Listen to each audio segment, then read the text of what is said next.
मुंबई में कोरोना के मामलों में लगातार इजाफा देखा जा रहा है। बीकेसी कोविड सेंटर के डीन से हमारे नुमाइंदे वसीम अंसारी ने वहां के इंतजामात को लेकर खास बातचीत की।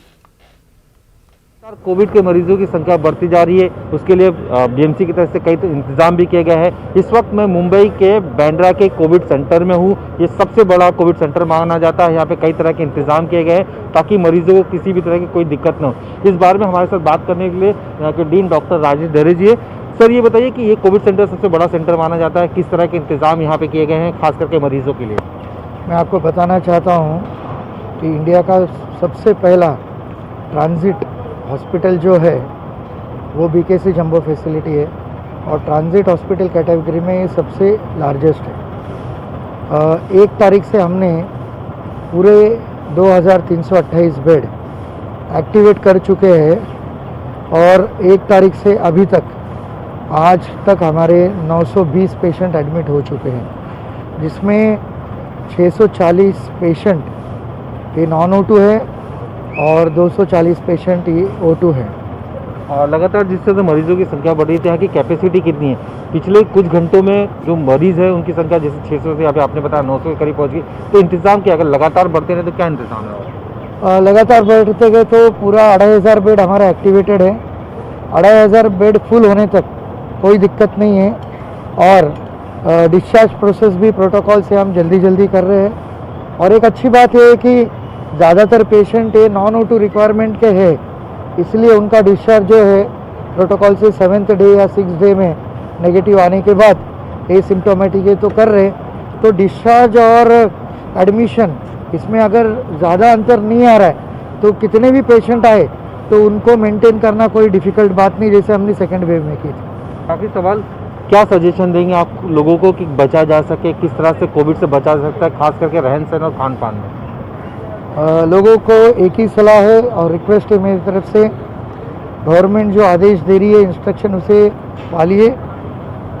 बिना वजह घर के बाहर मत निकलिए, बाहर निकले तो भी N95 या सर्जिकल मास्क ये डालिए। कृपया करके वो डिज़ाइनर मास्क, कपड़े के मास्क जो है वो मत डालिए।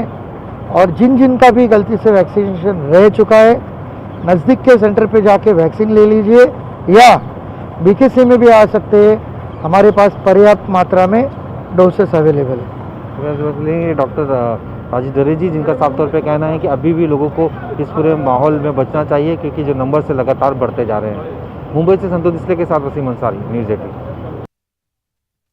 मध्य प्रदेश में हुकूमत की तमाम कोशिशों के बावजूद कोरोना मरीजों की तादाद में लगातार इजाफा देखा जा रहा है। पिछले 24 घंटों की अगर बात करें तो कोरोना के 1319 नए मरीज सामने आए हैं। एमपी के मुख्तलिफ शहरों में 1 दर्जन से ज्यादा महकमा पुलिस के एहलकार भी कोरोना पॉजिटिव पाए गए हैं।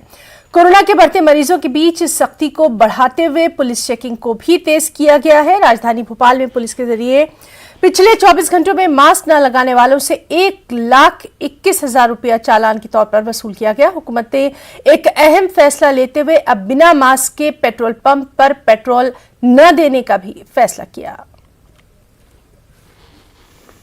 हमारे 13 जवान पुलिस के संक्रमित हुए हैं। इनमें से 6 ग्वालियर में, 1 दतिया में, इस तरह से कुल 13 जवान हमारे संक्रमित हुए हैं। मैं यहाँ यह भी कहना चाहता हूँ, कोविड प्रोटोकॉल का सख्ती से प्रदेश में पालन कराया जाएगा और अब पेट्रोल पंप, डीजल पंप जो हमारे हैं, वाहन चालक अगर मास्क नहीं लगाए हैं तो उन्हें डीजल पेट्रोल न दे, ऐसी सूचना हम करवा रहे हैं। मास्क की जुर्माने की राशि के ये सभी के सख्ती पर विचार किया जा रहा है। हमारे साथ मौजूद हैं भोपाल से हमारे साथी मेहताब आलम।